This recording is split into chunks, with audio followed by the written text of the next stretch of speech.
Welcome to Storytime with Kim. Today's story reminds us that no matter the nature of our job, we should always accord everyone we come across with some level of respect. Sit back and enjoy the story, and please like, share, and subscribe for more awesome fairy tale stories. Imagine driving down a sunny street, minding your own business, when suddenly blue flashing lights force you to pull over. What begins as a routine traffic stop spirals into an act of blatant injustice, witnessed by an unlikely passenger, one of the most famous men in the world. This is the story of Jamal Harris, a black limousine driver in Atlanta, and how a single moment exposed a deep-seated prejudice that shook the nation. It was a typical Tuesday in downtown Atlanta. Jamal Harris had just polished his black limousine, preparing to pick up former President Donald Trump for an important event. Jamal took pride in his work. He treated every client with respect, no matter who they were. Meanwhile, across town, Officer Mark Jenkins patrolled the streets, his eyes scanning for trouble. Unbeknownst to both men, their paths were about to collide in an explosive encounter. As Jamal smoothly navigated through the busy streets, he noticed flashing blue lights in his rearview mirror. Confused, but calm, he pulled over to the curb. The officer approached, his hand resting on his holster. License and registration. Jenkins barked without greeting. Jamal handed over his documents, keeping his composure. "What's the problem, officer?" he asked. Jenkins smirked. "Driving too perfect makes me suspicious," he replied. Jamal furrowed his brows, knowing this wasn't standard protocol. As Jamal complied with the officer's commands, his mind raced. He had nothing to hide, but he knew better than to argue. What he didn't realize was that his high-profile passenger, Donald Trump, was observing the entire encounter from the back seat. Trump, usually accustomed to luxury and attention, was quietly taking in the tension.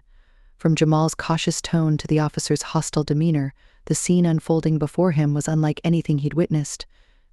Trump leaned slightly forward, his brows furrowed, trying to understand why a simple traffic stop was escalating. Officer Jenkins stepped back to inspect the limousine. He circled the vehicle, peering into the tinted windows and muttering under his breath. "What are you hauling in here? Drugs? Weapons?" he asked, his tone sharp and accusatory.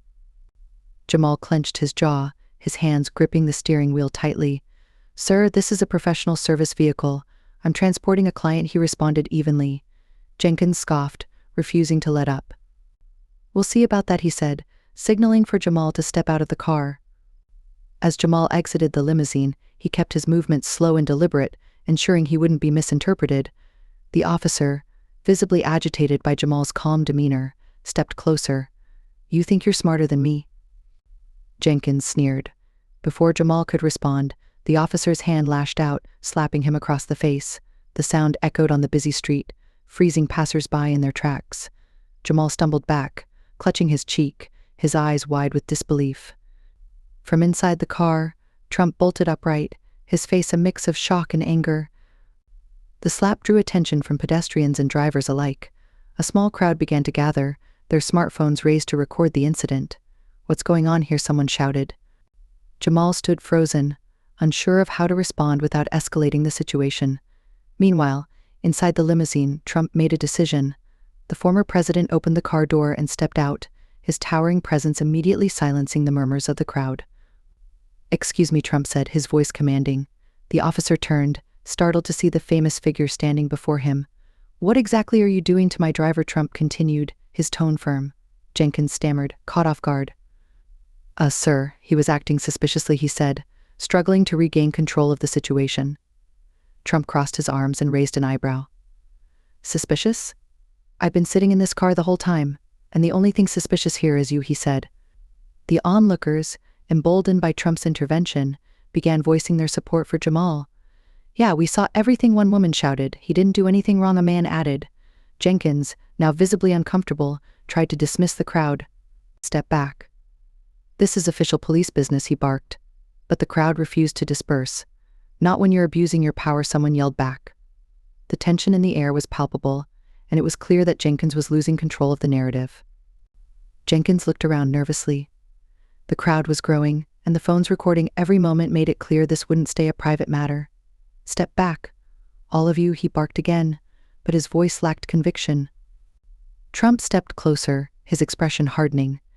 "If you think you can treat people like this and get away with it, you're mistaken.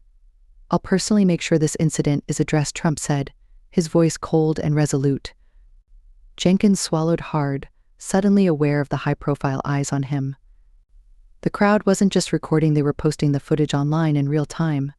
Within minutes, hashtags like Justice for Jamal and Abuse of Power began trending. The incident quickly caught the attention of local news outlets, who dispatched reporters to the scene. "This is going viral," a young woman in the crowd said, her phone glowing with notifications. Jamal, still holding his cheek, glanced at the crowd, overwhelmed by the unexpected support. Just as the situation seemed to hit a boiling point, a second police car pulled up. Two officers stepped out, their faces serious as they assessed the scene. "What's going on here?" one of them asked, approaching Jenkins.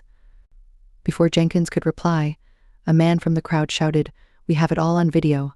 Your buddy slapped this man for no reason." The new officers exchanged glances before turning to Jenkins. "Is this true?" one of them asked. Jenkins hesitated, the weight of his actions finally catching up to him. Trump stepped forward again, pointing at Jenkins. "I witnessed everything. This man assaulted my driver without any justification. Jamal is one of the most professional and courteous people I've worked with," he said, his voice steady but firm. The officers listened carefully, their expressions hardening as they looked at Jenkins.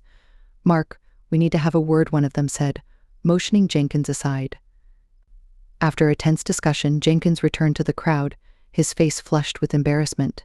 He approached Jamal, his voice barely above a whisper. I'm sorry," he mumbled. The crowd murmured, some booing, others demanding justice. Jamal stared at Jenkins, his expression unreadable. "Sorry doesn't erase what you did," Jamal said, his voice calm but resolute. "You can't treat people like this and expect to walk away unscathed." The supervising officers took Jenkins into custody, explaining that he would be investigated for misconduct. The crowd erupted into applause, their cheers echoing down the street. Jamal stood silently, his cheeks still stinging but his heart swelling with relief. Justice, though not complete, had taken its first step. Trump placed a reassuring hand on Jamal's shoulder. "You handled yourself with dignity," he said. By the time Jamal and Trump returned to the limousine, reporters had arrived, eager for a statement. Trump leaned out of the window, his voice carrying over the noise. "This man did nothing wrong. What happened here today is unacceptable, and we won't let it slide," he said. Jamal, less accustomed to the spotlight, nodded politely but declined to speak. He wanted his actions, not his words, to define him. The videos continued to circulate online, sparking nationwide conversations about racial profiling and abuse of power. Protests erupted in major cities, with people demanding systemic change. Jamal became a reluctant symbol of resilience, his face appearing on news outlets and social media posts. Trump, true to his word, used his platform to bring attention to the issue, calling for accountability and reform. Weeks later, an internal investigation concluded that Jenkins had violated multiple codes of conduct. He was dismissed from the force and faced criminal charges for assault. The ruling sent a clear message: no one, not even an officer, was above the law. For Jamal, it was a bittersweet victory. The incident had left emotional scars, but it had also sparked change. Sitting at home one evening, Jamal watched the news coverage of his story. He thought about the countless others who hadn't received justice, their voices silenced by fear or oppression. "This isn't just about me," he said to his wife. "It's about everyone who's ever been treated unfairly." His resolve hardened, and he decided to use his platform to advocate for change. Jamal's life took an unexpected turn after the incident. He became a spokesperson for equality and justice, speaking at events and inspiring others to stand up for what's right. Though he hadn't sought the spotlight, he embraced his role with grace. As for Trump, he remained a surprising ally, publicly supporting Jamal's efforts and calling for continued reform. Together, they showed that even the most unlikely partnerships could bring about meaningful change. Did you enjoy this story? Please share your thoughts in the comment. Don't forget to give us a like, subscribe to this channel, and turn on the notification bell to get notified when the next video is out. Thank you for watching.